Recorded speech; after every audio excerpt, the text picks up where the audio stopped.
Drugi dio TV Automagazina, putovanje u Španjolsku gdje se uvijek predstavljaju novi modeli. Kia nudi svoje nove električne modele. Kia je tu napravila jako veliki napredak. Znamo mi kad Kia krene u nešto, sjećamo se onog Sportiđa kada je stvarno bio i ostao jedan stvarno... Ti si Kia vozio? Ja sam Kia vozio Sida. I još uvijek vozimo, imamo Pro Sida. Imamo i Pro Sida, imamo tih Kia koliko hoćeš, ali kad Kia napravi eventu, onda se ide to u Barcelonu gledati. Naravno. Da. Kiin električni program. Dobar dan i dobrodošli u TV Automagazin na Kia EV4 prezentaciju. Kia je u Barceloni odlučila predstaviti ne samo novi električni model EV4, već pokazati i puno više toga. No krenimo redom. This is the new Kia EV4, an electric model.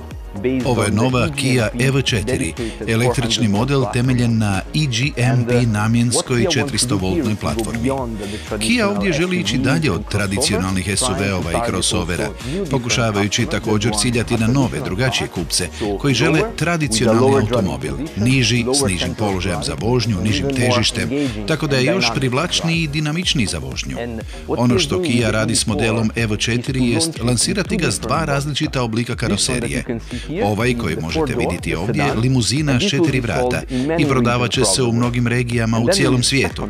A tu je i drugi hatchback model, namijenjen Europi i proizveden u Europi. Razlika je uglavnom u duljini i dizajnu.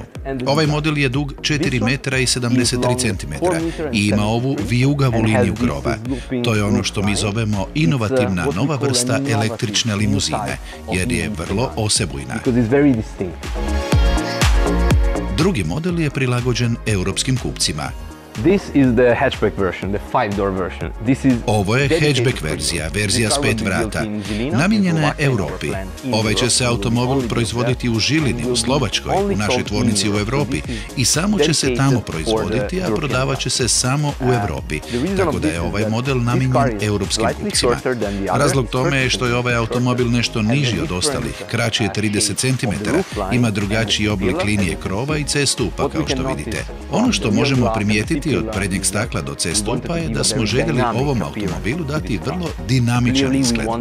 Jasno je da smo htjeli imati hatchback koji je dinamičan i prepoznatljiv, različit od ostalih na tržištu, praktičnih dimenzija kojima zadovoljava potrebu europskih kupaca. Ovaj model trebao bi biti jedan od najvažnijih za Kiu, pogotovo kada govorimo o električnim modelima. Oba automobila dijele istu platformu, istu bateriju, isti motor i isti međuosovinski razmak od 2 metra i 82 cm. Zato imamo dodatni prostor za vozača, ali i za putnike straga. Kao što vidite, imamo dodatni prostor za noge. Doseg je uvijek važan podatak za sve buduće kupce.